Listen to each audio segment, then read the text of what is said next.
Now, neurotoxins in human relationships. So I've told you about neurotoxins all, and this includes your marijuana, really, and your alcohol. They all dampen the frontal lobes, and the most sensitive part, right up here in the front of your brain, behind your eyes, is love and empathy, the glue of human relationships. So psychiatric drugs disrupt the glue of human relationships. Now, something I've been thinking a lot about. I probably won't have a lot of time to get into today. I've written a couple of blogs on my website about this, but I'm beginning to look at all emotional, or most, all, it's supposed to be an all, almost all, that's what I said here. Almost all emotional problems are about relationships, most commonly romantic, marital, and family relationships, and they often go back to early childhood. I mean, that's just common sense. And emotional healing from injuries and mistakes involve early relationships. It's about love. It's about the worst disasters are where a child does not experience love for one reason or another, doesn't connect with the family it's in for one reason or another. And then future progress in any good therapy revolves around learning to practice being loving, taking joy in other people, caring about other people, engaging other people, engaging animals, engaging nature, engaging your artistic activities, your friends, your loved ones, engaging with God if you believe in God.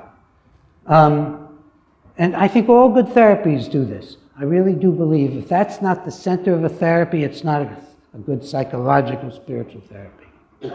And recovery, the essence of good recovery is caring, supportive, loving relationships, whether it's professional, whether it's at AA, or whether it's at your church, or whether it's at a support group, or a women's group, or a men's group. And I'm talking about everything. If a person is psychotic, they need love totally, pure, as best as you can deliver it within the bounds and restraints and ethics of therapy. Psychosis is a withdrawal from human relationships. I have patients who are extremely involved in psychosis. I've always, since I was a kid, I started working in the state mental hospitals as an 18-year-old, volunteering on the violent wards, and running a program there, and showing, by the way, that we students could get people out of the hospital. They let us see a couple of students regular. They set up a program where 12 of us, there were 100 in the hospital or so, but the 12 leaders, that we could each have our own patient, and they made sure we wouldn't ruin them like the analysts said we would. And we got 1 or 2 hours of supervision. That all cost the hospital. And instead of ruining them, we got almost everyone out of the hospital. And that was written up in mental health reform stuff, and recommended as a whole new thing. And I wrote about in the beginning of Toxic, and it lasted for decades at Harvard. But I'm talking about freshmen. I started as a freshman. I'm talking about college. And now there's no such thing, because you can't talk to schizophrenics. You have to drug them. They literally say that's what they teach these, young men who. You know how you get to Harvard? You get to Harvard you don't get there by reading feminist literature. You don't get to Harvard by looking at growing up and what is manhood. You don't get to Harvard by reading poetry, philosophy, or psychology. You get there by getting the best grades of anybody in your class, or very near the top, and if it's not Harvard, you better be at the top, in chemistry and anatomy, and so on and so forth. And then you take labs, where your fervent prayer every morning is that your neighbor screws up in the lab, not that you're going to help him, because it's on a curve. It's a terrible entrance into the whole thing. When I went to Harvard, I went there for 1 year. I got in at Harvard because I knew all the professors. I'd worked with them as a college volunteer. I was that much in the limelight and doing things. And there were national stories about our work. I had a picture in Saturday Evening Post when I was 19 years old. Kind of looking and talking to some patient who was lying on a couch or on the floor. By the way, the key for me was I walked in there and I didn't say, you. I looked at, there's a Radcliffe student in there. I knew there, but grace of God go I. I was having enough trouble being a Harvard freshman, top of the world. My father paying my way. I was having enough trouble staying sane. And then I could imagine what other people are going through, what maybe happened to these people. So for me, from the beginning it was, and that's the best thing to feel as a therapist. When you're irritable and annoyed and impatient with your client, just think to yourself what they've been through and say, thank you, God, for the grace of God go I. Am I making sense? Okay. We actually have programs that have proven themselves with psychotic patients. Google Soteria House or read Bob Whitaker, I think, talks about soteria and open dialogue. I talk about soteria in my books, and especially toxic. And these are places where the family is a family orientation, a loving orientation.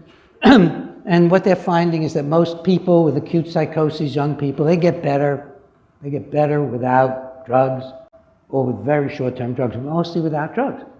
Because why do people get psychotic? Because they totally don't trust people anymore. They totally have no hope about people. Life becomes a nightmare. And literally, they're seeing things like in a nightmare because they have separated themselves in terror and often horrible shame from abuse and other things. They've separated themselves from other people. And the way I bring a person back like that is the first time I sit with them, I tell them, I'll never lock you up. I never lock people up, so you're safe.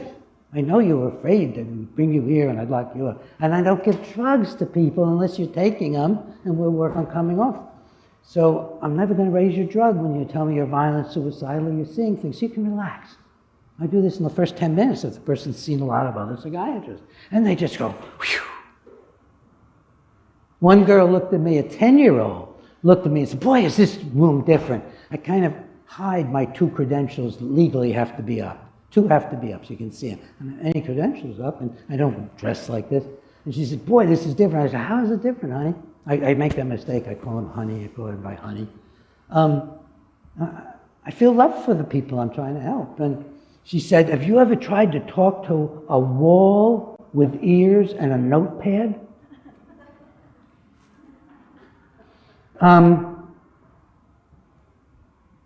Looking at PTSD, to give you an example of why I think that the issues of love and our human relationships are the most important thing.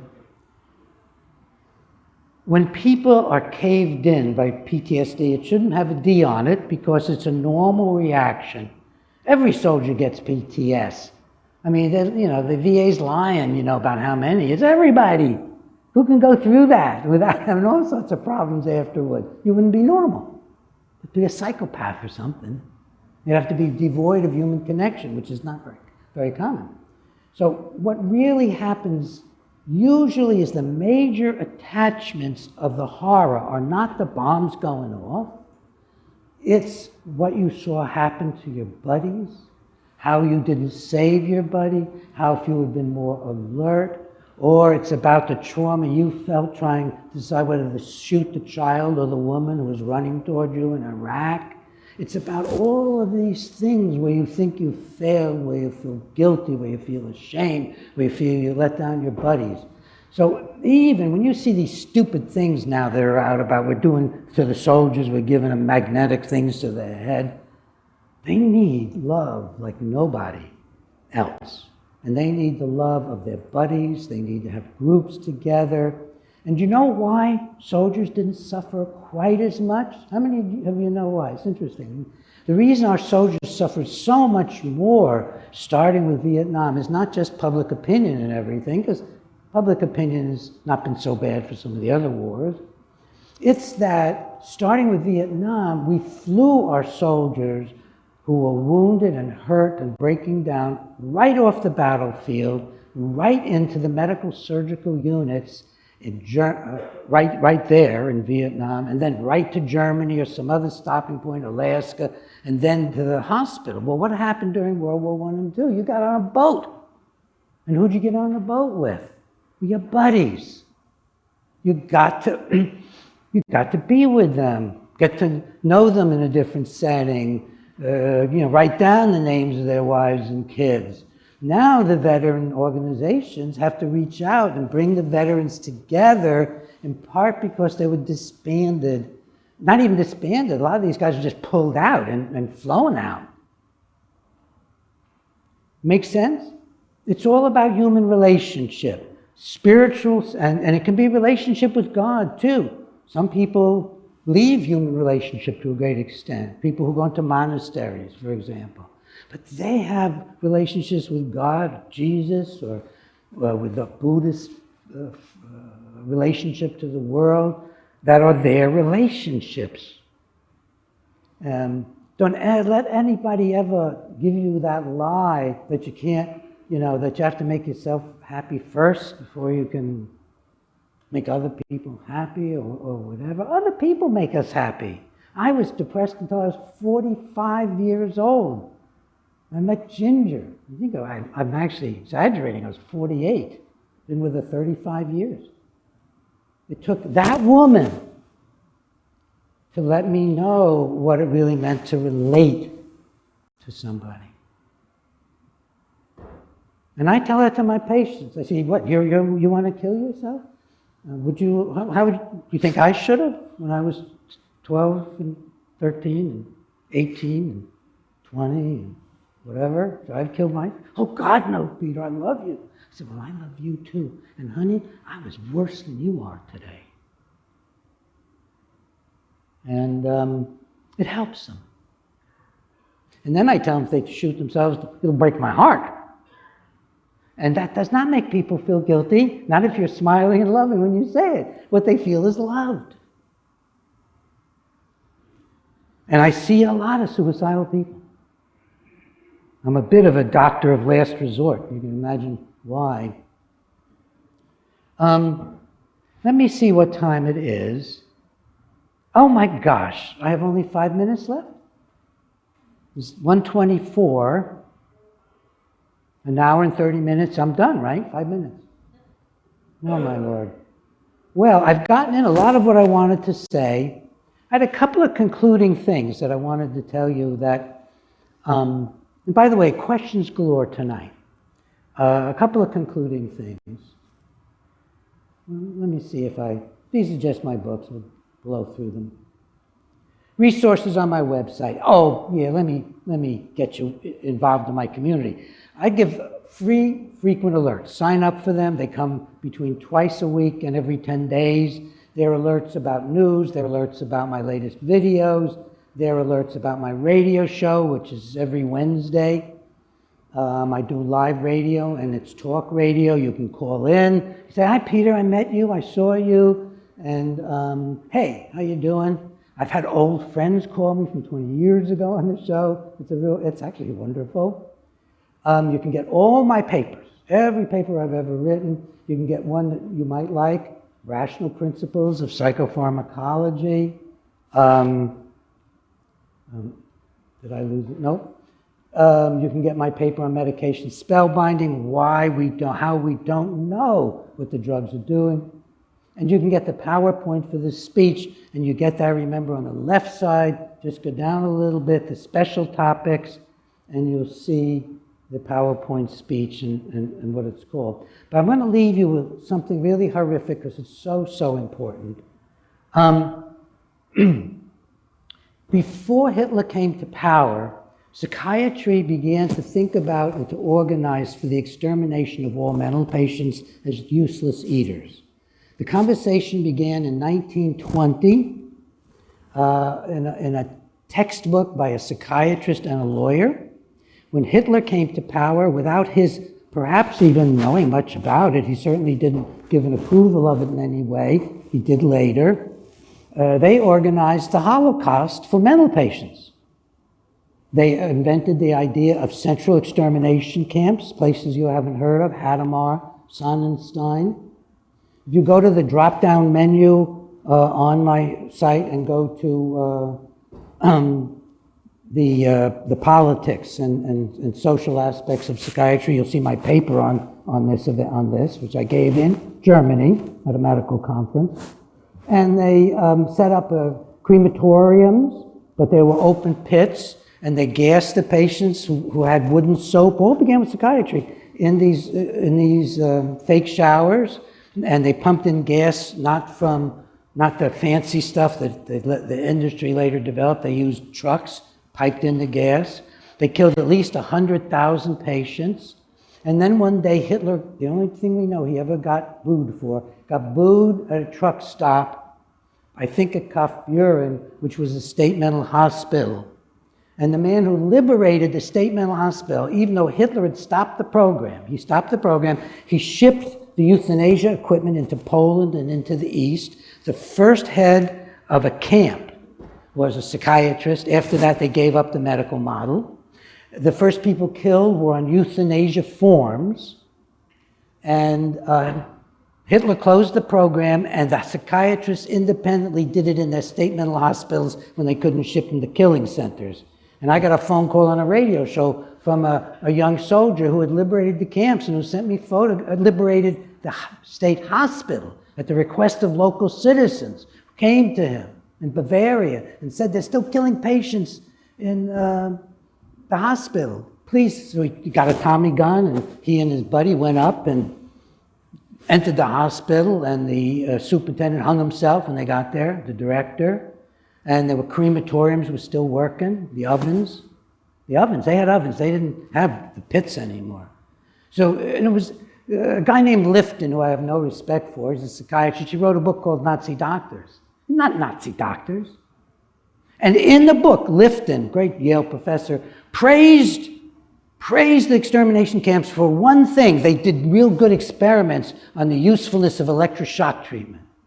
So, psychiatry is so evil that it thinks it's doing better. It thinks that poisoning people is nothing compared to lobotomies. And yet they still promote shock. The FDA is promoting shock. I've been the only active person opposing electroshock, the only active person opposing. I could give you so many things. No other psychiatrist takes these stands because you'll be out of the profession. So I'll leave you with my only Hitler story and the only joke I ever tell, which is Europe was going to pieces, and they're in trouble now, of course. And so they decided they'd get on the hill and they'd get the Fuhrer. They go down the hill and they say, Adolf, we want to bring you back.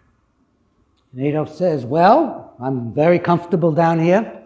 I'll only come back on one condition, says Hitler. Well, what is the condition, sir? This time, no more Mr. Nice Guy. That's psychiatry. They really don't think they've been as bad as they've been. And they think that how bad they've been, they look so much better now. DeLay and Denneker literally knowingly creating an epidemic of encephalitis chemically caused. By the way, the cause of the original epidemic was never found, interestingly enough. And people think it's autoimmune. They haven't figured it out. So that's basically the end.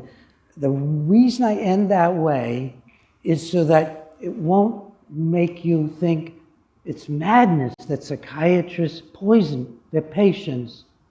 It's the history. They think they're so much better now, my colleagues. Thank you.